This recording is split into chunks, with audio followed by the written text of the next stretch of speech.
Hello and welcome to Inside Iraq. I'm Jasim Azzawi. Long before U.S. troops withdrew from Iraqi cities at the end of June, experts had predicted that the country will be engulfed in a new cycle of violence. Almost on cue, a powerful series of bombs have rocked Baghdad and other major cities this week, leaving hundreds dead and injured. The usual suspects include Al-Qaeda, the Sadrist movement, the Awakening Councils, and the Islamic State of Iraq, not to mention many criminal gangs. The difficult question Iraq experts hesitate to answer categorically is whether these groups will escalate their attacks on U.S.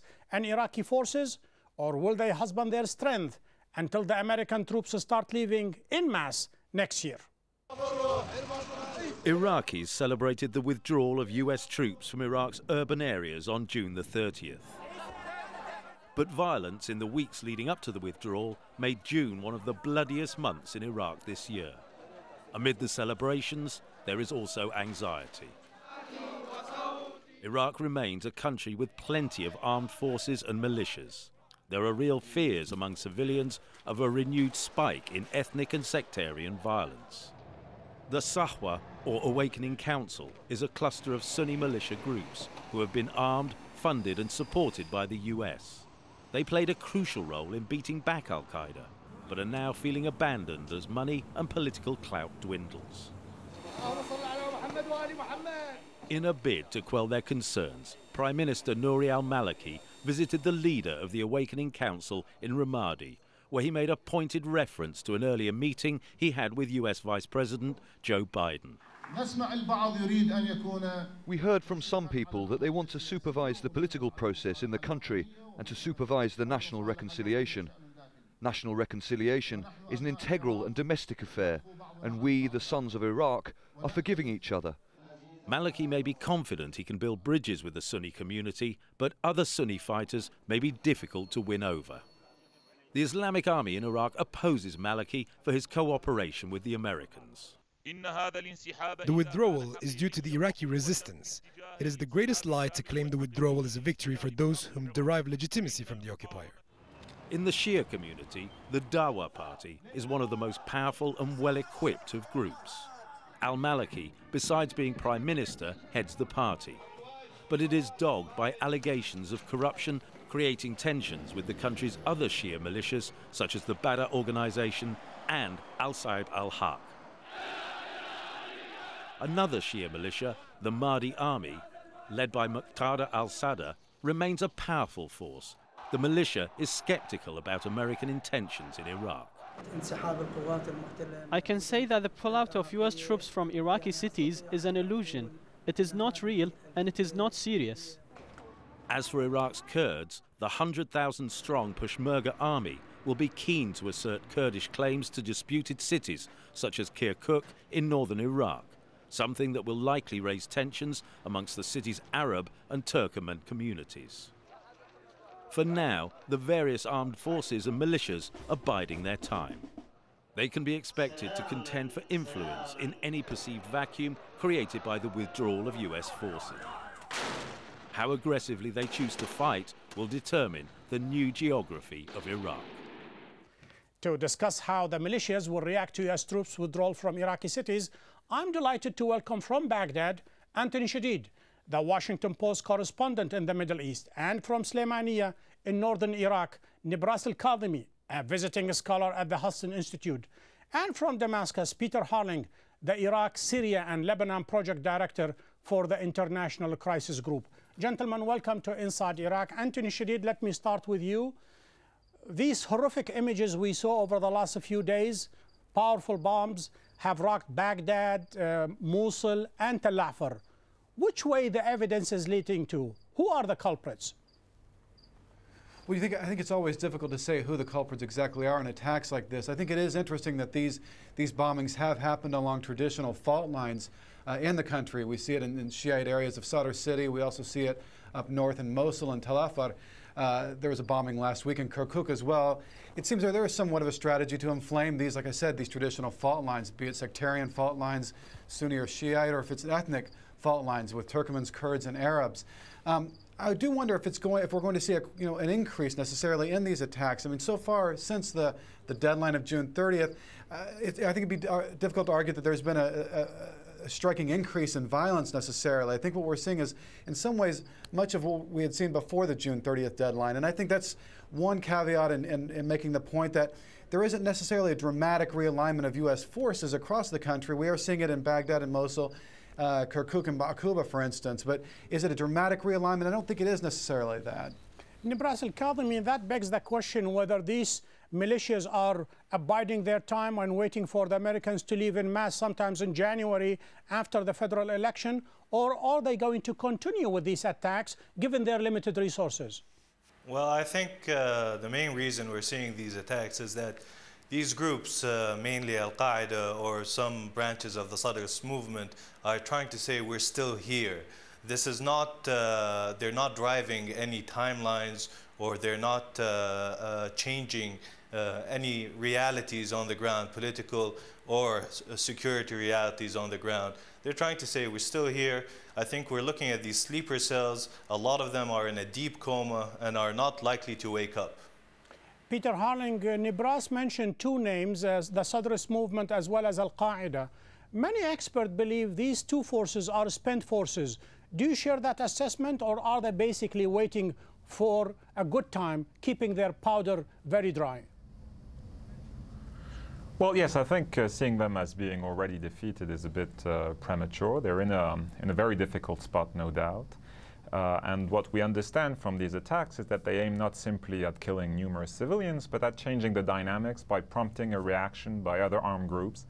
And as Anthony said, this is why they take place along the country's traditional fault lines. Now, what I find very striking is that although these groups are throwing at it whatever they have, they failed until now in producing the kind of response which could change the dynamics. Now, I wouldn't put exclusively the focus on Al-Qaeda or the so-called special groups. I think a number of people in Iraq, a number of armed groups are in a difficult spot and have an interest in changing the dynamics, and in particular showing that Maliki's bid for building a stronger state and his nationalistic posturing are in danger. Who are these groups, Peter? Well, I think among the groups that have been significantly weakened, obviously you have the insurgency as a whole, and Al-Qaeda included. You have the Sadrists there again as a whole, and that includes a number of specific armed groups which allegedly have ties to Iran. You also have the Badr Corps and ISKI. You have,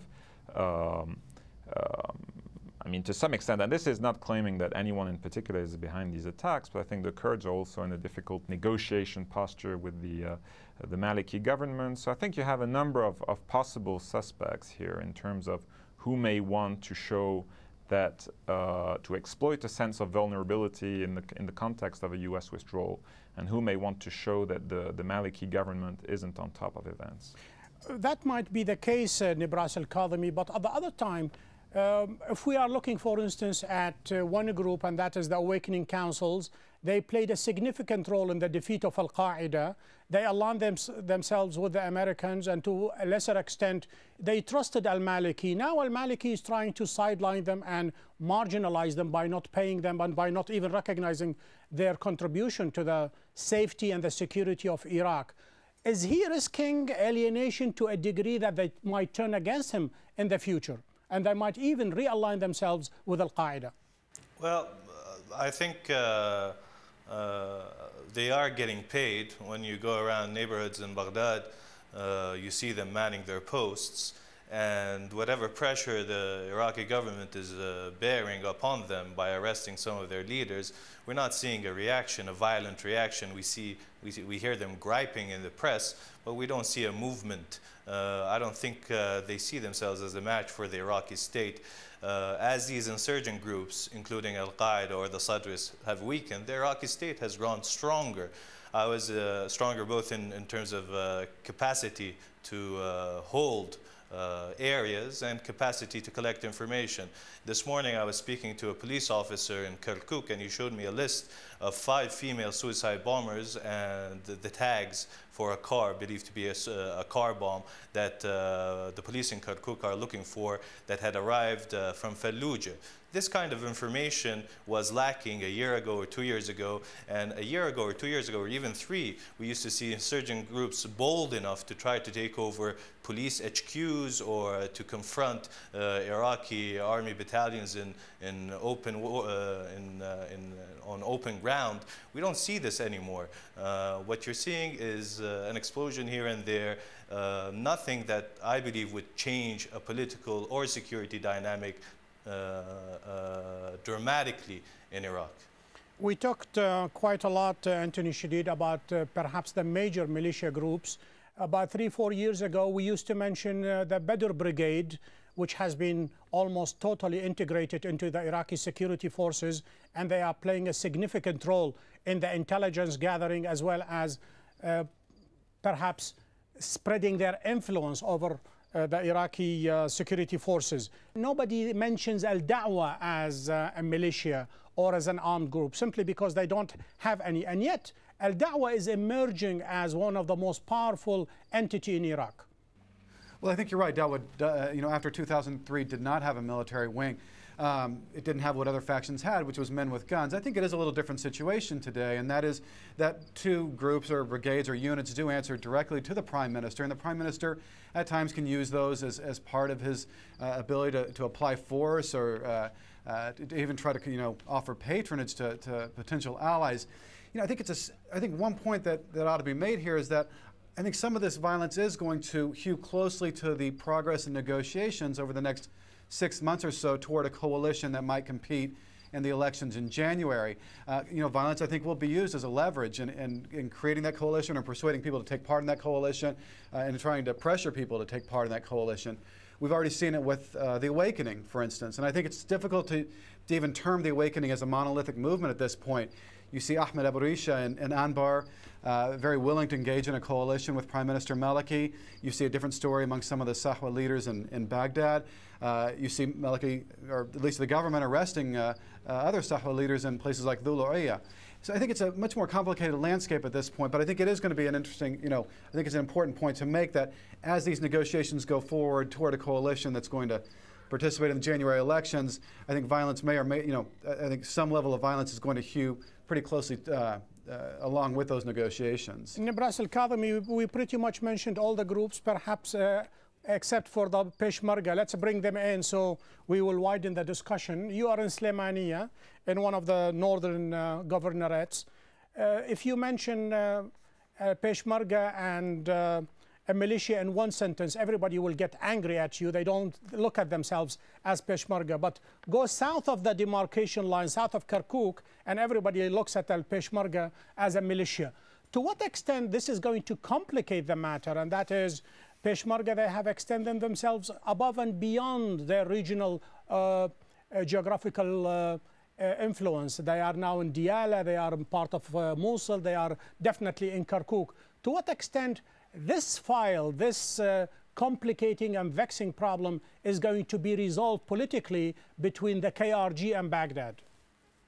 Well, the first Peshmerga checkpoint on the road from Baghdad to Kirkuk starts on the Himrin mountain, which, it's beyond that you find some Arab villages and Turkoman villages, and they must be chafing at the presence of Kurdish fighters there. However, is this tension enough for a violent outbreak? It doesn't seem likely. Most people feel threatened, Arabs, Turkomans, and Kurds, by these bombings, which they attribute, correctly or not, to groups like Al-Qaeda. The political scene is tense, but nobody believes that it's going to break out into pools of blood over these issues. There's a sense that maybe all these things can be resolved. Can I stop you for just a second, Nibras, by reminding you last year we saw a glimpse of a potential catastrophe in Khanaqin when Iraqi army and the Peshmerga, they faced each other eyeball to eyeball, resulting in the death of two police officers, and finally the Americans intervened in order to pull the forces away from each other. And to this day, as we speak right now, I believe it's the Third Army and the Peshmerga are facing each other in Khanaqin, telling us that if this disputed areas, so-called, if not resolved, things will come to a military confrontation? Well, there are a lot of narratives about what happened in Khanaqin the first time around, but if there's going to be a confrontation between the Peshmerga and the Iraqi army, I highly doubt it. And if there is one, then you can come and correct me. But at this point, it's all conjecture, and politicians are upping the ante, but it's not going to reach the point where the politicians who are pushing these issues are going to allow bullets to fly. You know, a place like Kirkuk, probably 90% of the population speaks Kurdish and Turkmen as bilingually. It's hard to do these things in places where most people are unprepared to allow their lives to be dramatically altered for politics. I think at the end, these issues are all resolvable. Peter Harling, a couple of days ago, we heard a statement by Abu Umar al-Baghdadi. According to the Americans, he does not exist. It's just a figment of Al-Qaeda. It's a foreigner coming up with these statements. And yet the Iraqi government says, we have him. We have captured Umar al-Baghdadi. What do you make of this scenario? Who is Abu Umar al-Baghdadi? To what extent he plays a role in the instigation of this sectarian fire?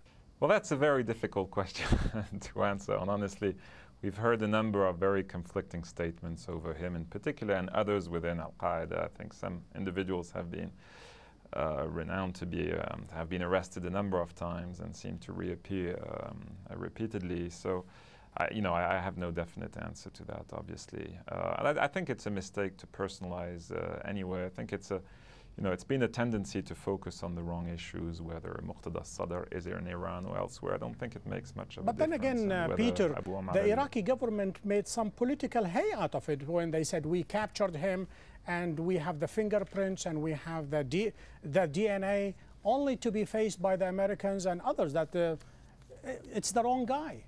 Well, I mean, two different Iraqi officials announced his capture, and they both came up with the profile of the real individual, and they didn't have consistent stories. So I think it's not simply a conflict between the Iraqi government and the U.S. I think there's been a lot of disinformation from the onset, and it's ongoing.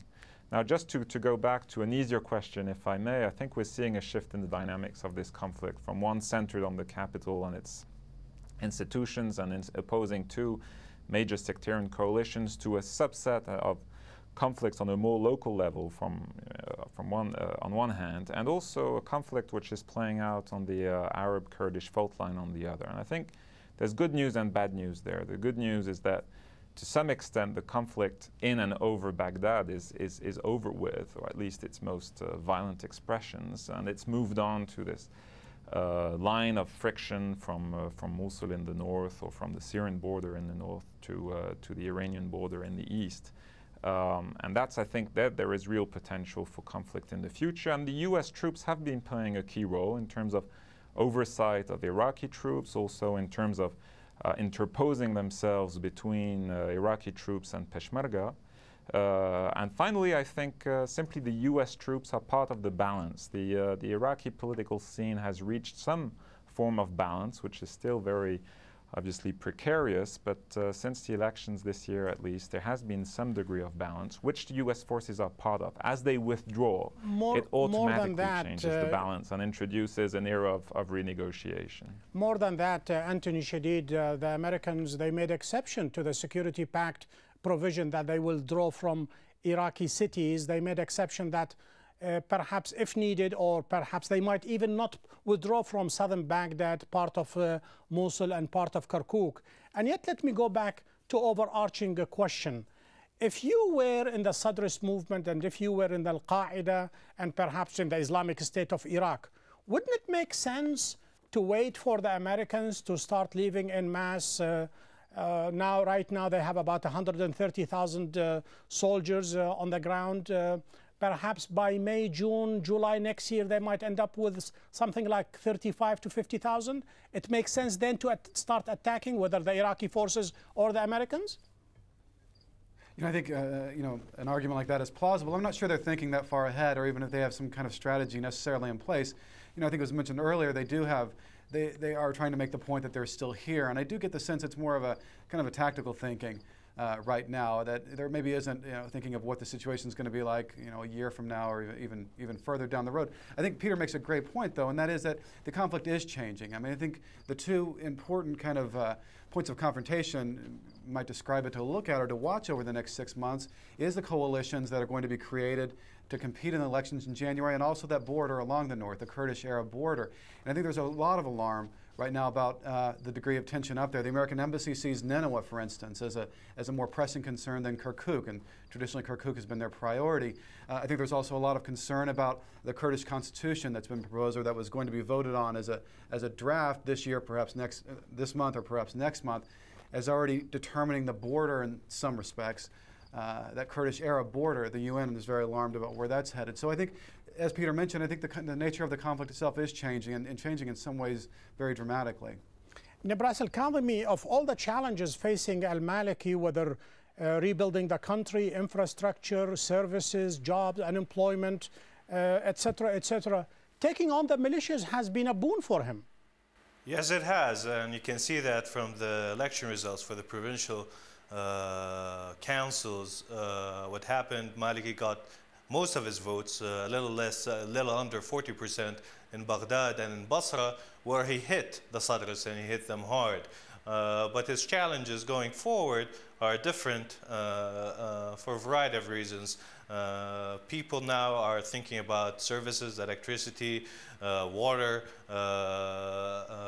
and the political class, the political elite, are mainly concerned about Maliki trying to become a strong man and trying to twist their arms into political deals. So right now it doesn't look very good for Maliki, either as in propping up his popularity, the one that was very evident in the provincial council elections, or in terms of securing his position for the next, beyond the parliamentary elections in January.